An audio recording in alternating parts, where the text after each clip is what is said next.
HYPERIZED episode 5, and with me is Commander Cook, Aaron. Go ahead and say hey to everybody, Aaron. Hey, I appreciate you having me. Thank you so much.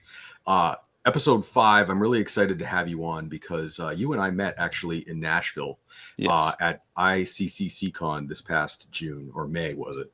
And I kind of feel like you and I have a similar interest in the types of troopers that we like to Right. collect. And so we just spoke briefly. And as you can see behind him, he has a lot of Yeah. red themed troopers. And I'm a huge fan of the red troopers. What do you have back there? What do you have back there? So that right there, that is basically like a whole shelf. I just thought it'd be kind of cool to do almost like an Anakin and the 501st type of thing, but with Kylo Ren and Sith troopers. So I have a bunch of Sith troopers right there.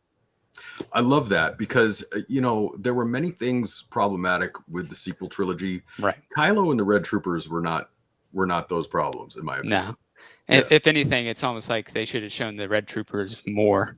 Oh, I think, totally. because Right? they didn't get very much screen time at all. Like this much, right? So, Right. yeah, they really sort of wasted and squandered the designs, but Yep.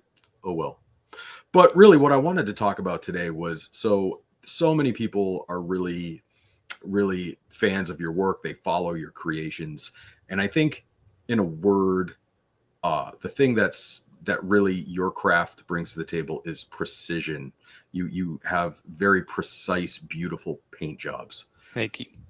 I wanted to maybe get into your technique a little bit.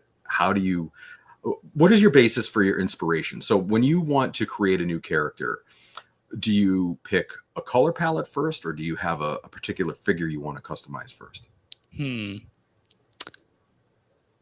Usually it's like maybe somebody's reached out to me and they have a certain trooper they want me to make, and so Okay. I kind of just go off of that usually.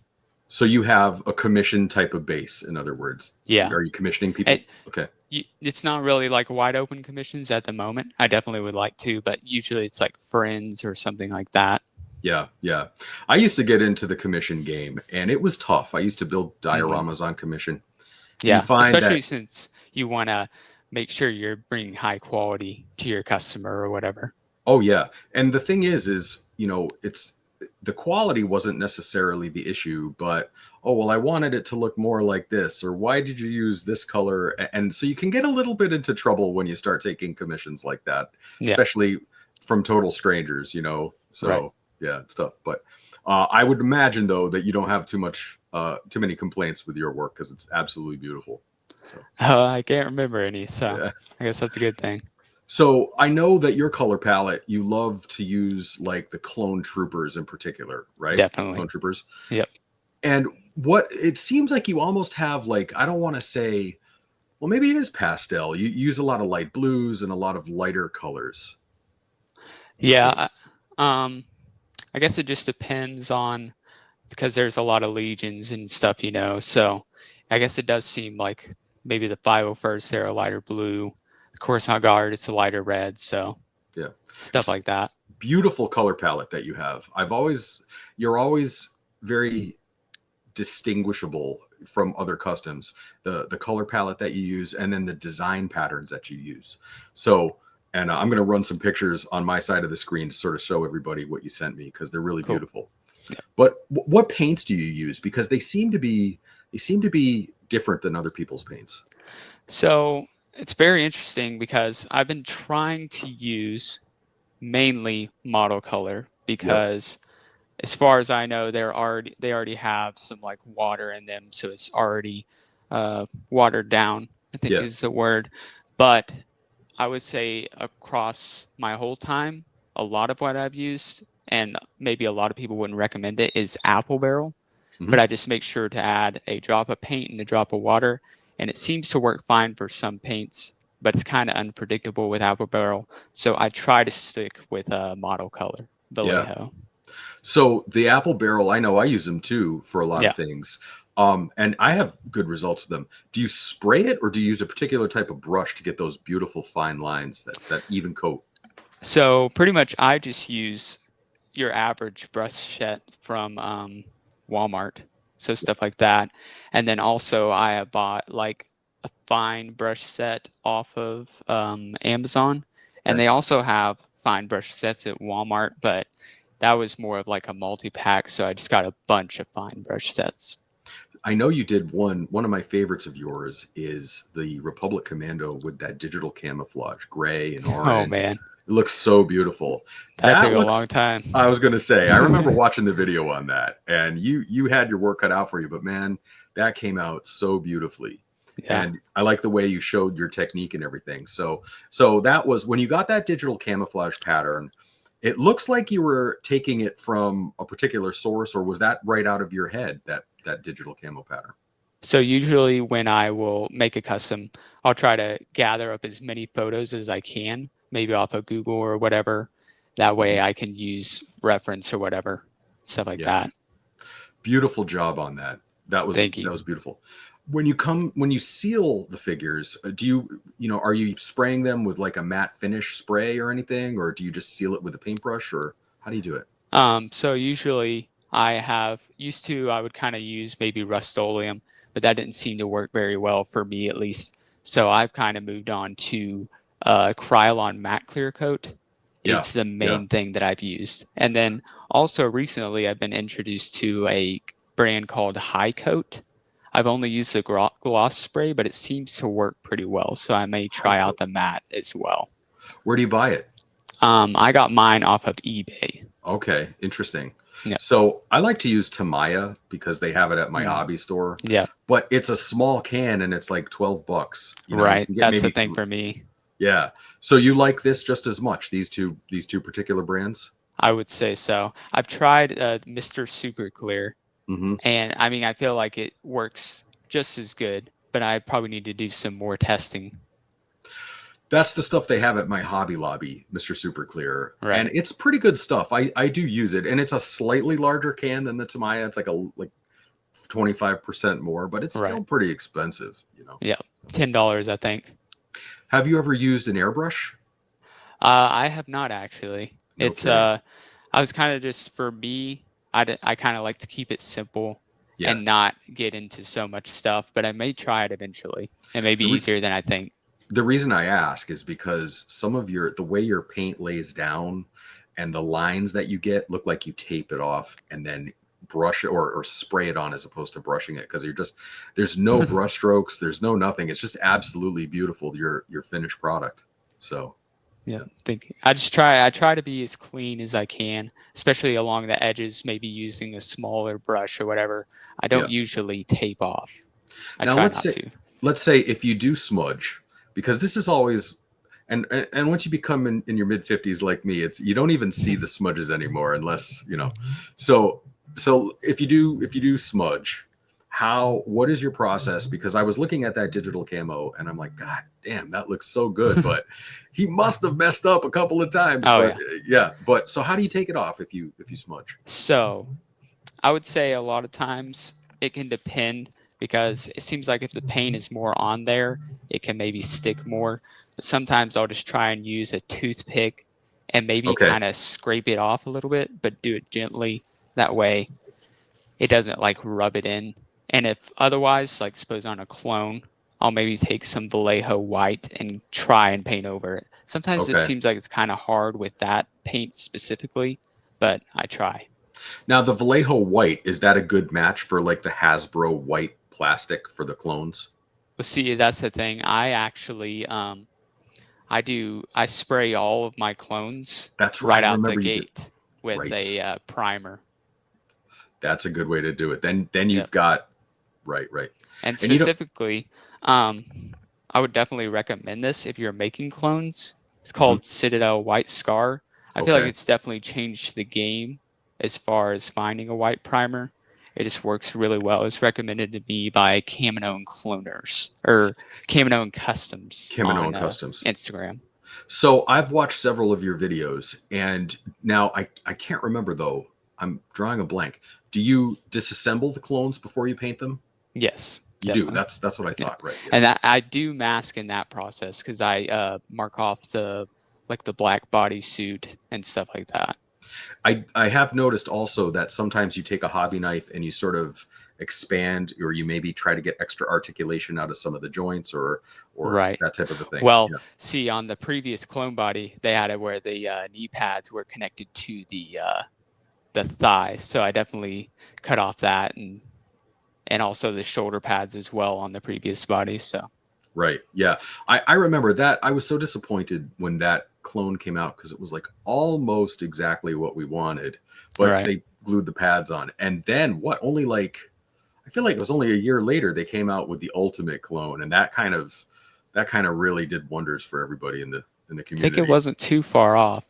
I feel Yeah. like it's the 2020 clone, and then there's a 2023. The So 20. a Yeah. little bit of ways off, but How do you feel about so I'm in the camp of people who wish that instead of doing a removable helmet, they would just give us the clone head and a clone helmet that you could just swap at the neck peg, not necessarily have it be a removable helmet. How do you feel oh, about that's that? interesting. So you're saying like swap right here?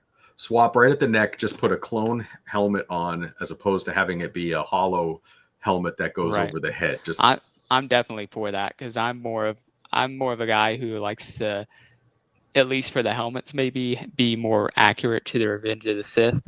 And yeah, see, for me, the helmets right now, they don't really look like animated or live action. So I agree that's with you. my opinion on that. The new clone with the removable helmets, they're so gorgeous. I'm just not a fan of the actual helmets because Right. so what I've done is like if I do a custom, I'll modify, I'll take like an older actually the very first clones that they did from like the red and the black and orange box days, Right. those helmets were really good looking. They were just I thought they right. were, yeah. So what I'll do is I'll sort of just modify that helmet to fit the neck peg on the newer clone and sort of customize it so that it looks like he can hold it and it looks like a real helmet as opposed to a hollowed out helmet. And that's how I do Right. it. Yep. And then I personally use maybe like a 3D printed part to do that. So maybe Oh, something like excellent. that. Oh yeah. Now, do you have a 3D printer? I do not. Yeah. And actually, I should be more specific. These are resin printed. Resin. So Yeah. it's, yeah. I have a resin printer. Oh, really? And yeah, I have an Elegoo 8000, whatever it is, and it is such a pain in the ass, man. It is Really? such a pain.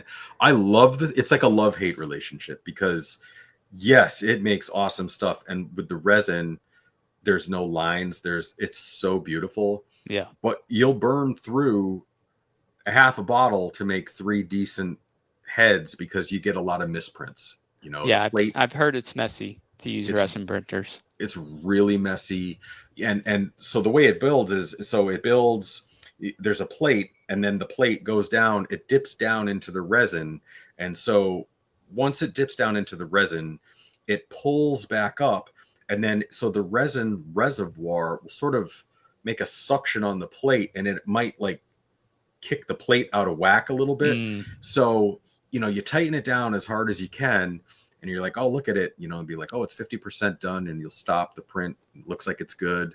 And yeah. then you lay it back down. And then the last three-quarter or the last half of the print has been messed up now. Man. And oh, it sucks. And then you got to start all over again. And, All right. it's an expensive process, but having Yeah. said that, when you get it right, it looks really good. Right. And the way I see it is I can help support the people who actually do those prints, their shops and stuff, by Oh, just yeah. ordering the prints instead of get my own resin printer and spending time on that. I hear you, man. So it's so funny because I have a resin printer and I buy more shit from resin custom artists myself, and I'm like, I should have Yeah. just done that. I should have just done it, All It's like, right. but now, so do you have a dedicated workbench? Do you customize like in your room, that beautiful room that you're in right now, or do you go Yeah. someplace else? So when I lived at the other place, I'm going to be using the same table. It's literally just a basic table from Walmart, like your fold up Yeah, table. Because right now I just don't have a huge amount of space. And then yeah, when I'm making videos or whatever, I'll just put like a black piece of cardboard or whatever it's called, just right, to make right. it look clean. Yeah, exactly. You gotta fool people into thinking you're in your Yeah. little shop, right? Yeah. So, what projects are you working on currently? Like, do you have So, anything? Yeah. um, my next custom is supposed to be a like 212 custom ARC Trooper. Okay. Yep. Um, 212. That's the Kenobi orange and white, right? right. Yeah. Okay. I have actually drawn him. Can I grab my drawing book real Absolutely. quick? Go for it, dude. Yeah.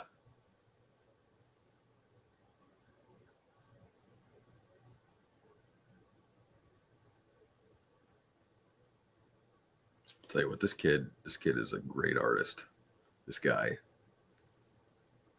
he's really something else. I love his work, and I draw a lot of inspiration from every time he launches a video. It's really good. Even his video quality is awesome. I'm trying to shoot for that.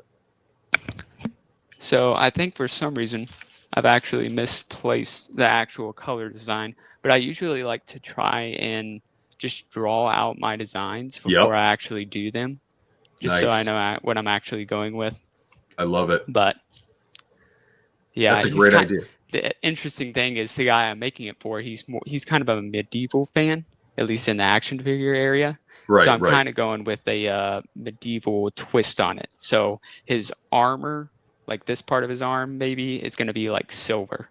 It's Oh, going to that's be made gonna out be of silver rad. and just so I think it'll be pretty cool. Okay, so when we follow up in 2 months, hopefully we'll be able to see the finished product from that, right? Surely, Oh, yeah, that's going to be sick, man. All right, yeah. excellent. So now, do you work primarily in the 6-inch scale? Do you ever do any 4-inch or 12-inch or any other scales? So I do primarily work in 112 scale. I Mhm. have made one custom Hot Toys clone trooper. Okay, Probably should have sent a photo to you. Maybe I can do it afterward. I'm not sure, but absolutely. Yeah, send it along. Yeah, yeah. yeah. So I own a couple of Hot Toys myself, and I was looking at it, and I'm like, oh, I'd really like to fiddle with this and paint that, and I'm like, wait a right. minute, this thing costs $400. I'm not touching it, right? Yeah. Yeah. So I pretend that the 6-inch ones are 12-inch, and I kind of just work in that scale because there's some. It's one thing to blow a $25 figure if you don't like it, but if you're Right. spending 300 or 400 bucks, it's a different story. I do have my I have like a plain phase 2 Hot Toys clone trooper, and eventually I will be turning that into a 1/6 scale Commander Cook. Oh, that's going to be Eventually. sick. So Now, your Commander Cook armor is that sort of light blue, that pale blue. Is that correct? right. Like on your avatar? Right. I That is, specifically describe it as like baby blue. yes, baby blue. So So there I he I is. love that color on a clone. I think it looks magnificent. And Yeah. actually, baby blue. I used to do a lot of Warhammer customs from the McFarlane Warhammer line, Hmm. and I would do those on. I wouldn't do them on commission. I would just do them on spec and then sell them. And the baby blues, I must have done 12 baby blues, and every time I did a baby blue, it was gone. All the other colors, they just sell after eventually, but baby blue is like boom, gone. Right. There's just something very appealing about that color. Yep. Yeah. Nice job, man. Nice Thank job. you. So we've got about a minute and a half left. Okay. So the idea being that in about 2 months, we're going to follow up with you and kind of just put the pieces together, follow up on some of your projects. Is there anything in particular, if you were a new customizer watching this video, getting inspired by those awesome customs, what would you recommend to like a 16-year-old you as far as getting in, how would you go about getting into it? Hmm. I would say one main thing is definitely um, don't go too hard on yourself and just try your best. But also, I would say try and actually take the advice of the people who have been doing it for a while. Because I know in the beginning when I started, it's not that they were necessarily bad customs, but they definitely could have been better if I would have Right. just taken the people who'd been doing it for longer's advice. And Right. so I would have had a lot of cool customs, but really they weren't very well made. And over time, they eventually degraded, I would say. So, I would definitely encourage the very same. So, you know, your customs, anybody, their custom work isn't going to be top tier right off the bat. You're going to go through some stuff, you're right. going to learn along the way. Don't give up. And if anything, I wish I kept some of my customs when I started out 40 years ago customizing. I wish I could look back on those, but of course, you don't keep them. But I would love to see the progression of how far you've come after a certain amount of time. Right. And Actually, I have a really good comparison, I think. If I can grab this guy right real quick. Yeah. He's right over here.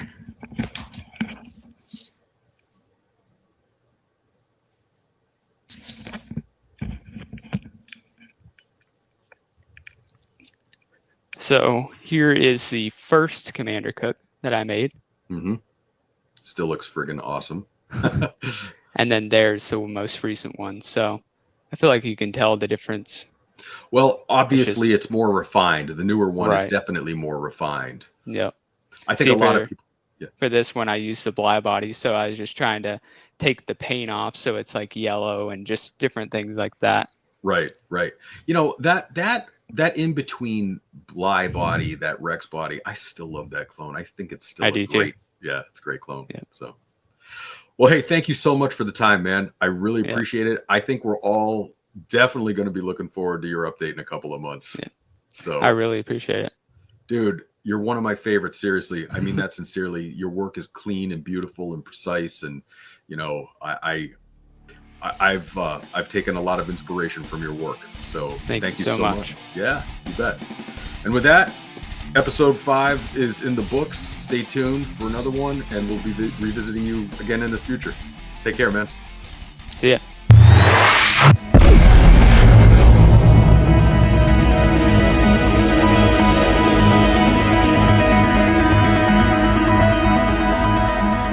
Hyperdrive's Hyper Live.